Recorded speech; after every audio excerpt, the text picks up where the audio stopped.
Ahli Parlimen Beruas berpendapat Siti Mastura Mohamad sudah memalukan para pengundinya di kepala batas apabila mendakwa bekas Setiausaha Agung DAP Lim Guang Eng merupakan saudara kepada Chin Peng. Menurut Ngeh Koh-Ham, disebabkan itu Ahli Parlimen PAS berkenaan wajar berundur kerana melakukan kesalahan yang sangat besar berhubung dakwaan tersebut. Katanya dia patut tahu apa yang perlu dilakukan. Sebagai ahli parlimen, dia dipilih rakyat. Kalau rakyat rasa dia tidak sesuai mewakili mereka di kepala batas, mungkin suara rakyat boleh disampaikan kepada dia. Dia juga memalukan pengundi di kawasan dia. Ini satu perkara yang amat besar, kesalahan yang amat besar. Guang Eng memberi tempoh 48 jam kepada Siti Mastura untuk membuktikan dakwaan yang dibuat kononnya ahli parlimen Bagan itu mempunyai hubungan keluarga dengan Chin Peng serta Lee Kuan Yew. Mendiang Chin Peng merupakan bekas Setiausaha Agung Parti Komunis Melayu, manakala Kuan Yew bekas Perdana Menteri Singapura.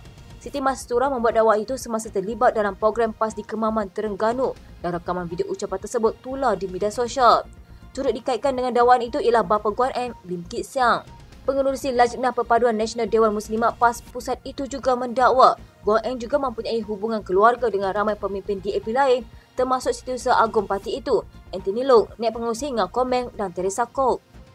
Ngeh berkata, dengan dakwaan sebegitu Siti Mastura, orang di kepala batas berasa Melayu kerana wakil rakyat mereka melakukan pembohongan dan fitnah yang begitu jelas dan terang sekali. Katanya sekurang-kurangnya dia memohon maaf. Pembegitu, Ngeh menambah dia tidak boleh membuat keputusan bagi pihak Siti Mastura dan pada masa sama menghormati pengundi di kepala batas. Katanya nanti dia cakap saya tidak menghormati pemilihan dia pula. Dalam PRU ke-15 pada November tahun lalu, Siti Mastura memenangi kerusi kepala batas dengan mengetepikan penyandang Rizal Marikan Naina Marikan dengan 2,867 undi. Rizal Marikan mewakili kerusi berkenaan selama 3 penggal. Sebelum itu, kepala batas diwakili Abdullah Ahmad Badawi. Sementara itu, Kok berkata Siti Mastura patut bertanggungjawab dengan apa yang diucapkan, khususnya dengan kedudukan sebagai ahli parlimen. Sebarang dakwaan yang mengelirukan, kata Kok, akan mempengaruhi orang ramai. Apabila seorang ahli parlimen berucap atau memberi ceramah, kata ahli parlimen seperti itu lagi, orang ramai akan menganggapnya benar. Katanya dia orang yang ada latar belakang pendidikan agama. Ustazah juga, lagilah orang akan percaya apa yang dicakap itu, tapi sebenarnya ia tidak benar sama sekali. Polis akan meningkatkan kawalan keselamatan di pintu masuk negara serta warga asing yang mungkin menjadi sasaran pihak tertentu dalam isu berkaitan konflik Israel-Palestin, kata Timbalan Ketua Polis Negara, Datuk Seri Ayub Han Maidin. Katanya tiada apa yang perlu dibimbangkan dan rekod juga menunjukkan pengesanan lebih awal dapat kita lakukan terhadap tindakan-tindakan yang boleh mengancam keselamatan negara. Beliau berkata polis memberi jaminan bahawa isu keselamatan akan terus diberi perhatian dan tindakan susulan akan dibuat sekiranya terdapat sebarang cubaan daripada mana-mana pihak untuk melanggar undang-undang negara.